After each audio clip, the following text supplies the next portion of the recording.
The first princess of Mewni, Usagina, was born on a full moon's night. According to her mother, Usagina inherited her grandmother Darlene's blonde hair. Her blue eyes came from her dad, Falcon Redbird. Usagina was calm and well-mannered, but she had the habit of hopping instead of walking. This attitude made her nicknamed Hopping Princess. Because of this, Urania put her to take dance classes when she was 5. Her mother took her to every corner with her, including at royal council meetings, where she encouraged her to watch and listen intently.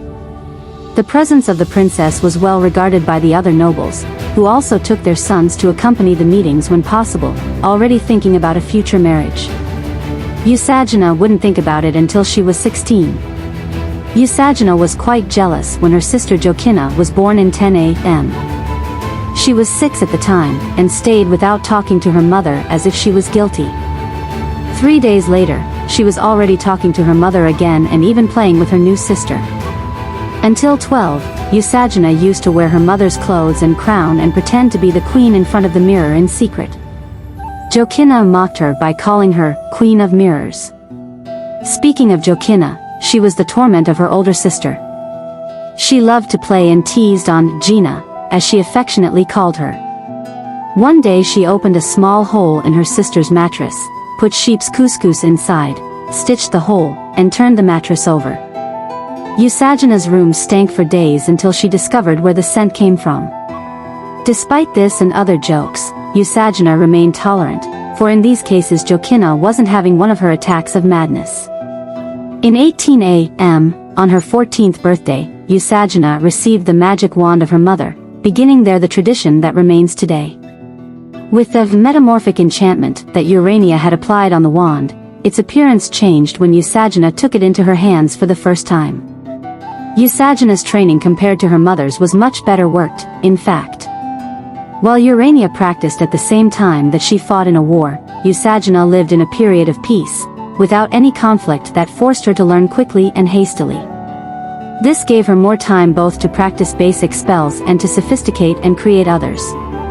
Her main magical contribution was to assist the spells with the movements she had learned in her years of dance classes, which her great-great-great-great-great-great-great-great-granddaughter Skywin, the Queen of Hours, would improve many years later. At the end of 18 a.m., puberty has come to her. Imagine waking up with several pieces of tissue in your face. That was what happened to Usagina, who woke the whole palace with her cry. It was one of the rare moments when Usagina lost her composure. Her mother took her to Puberty's room, a large, comfortable place with pillows covering the floor and walls, and a table full of treats. The doors were reinforced, in 3 layers of steel. She came in late in the morning, and left shortly after lunchtime. In 22 a.m., Jokina Butterfly died while falling from the tower of her bedroom. Usagina spent 3 days and 3 nights locked in her room crying and not eating. It's said that it was possible to hear the whispered cry of Usagina during Mewni's silent nights. In 25 a.m., Usagina Butterfly married Roderick Flowers, Lord Flowers' youngest son she had met at a council meeting when she was 6 years old. At the same ceremony, Princess Usagina was crowned Queen Usagina at age 21. Instead of her mother's golden crown, Usagina opted for a natural wreath of flowers. Even though she was now the queen, Usagina kept her mother close by, seeking her advice when necessary. In 28 a.m., Usagina gave birth to her firstborn Estelaria. She was 24 years old. 3 years later her second daughter, Lunaria, was born. In 33 a.m., was born the first prince of the butterfly lineage, a boy exempt of cheek marks called Redwarf. And the following year, the fourth and last child, Orbita Butterfly. Her government was marked by the great incentive to culture, making Usagina a great patroness of the arts, especially dance and poetry. Festivals and tournaments were common throughout the years, always attracting bards and art companies from neighboring kingdoms, generating great wealth for the Kingdom of Mewni and increasing her popularity among the Mewnians. In 43 a.m., a few days before the 15th birthday of Estelaria, Usagina decided to pay homage to her daughter, and hired a bard to write and perform a song about the Princess Heiress during a festival. The result was extremely positive. The Song Day festival was born that night.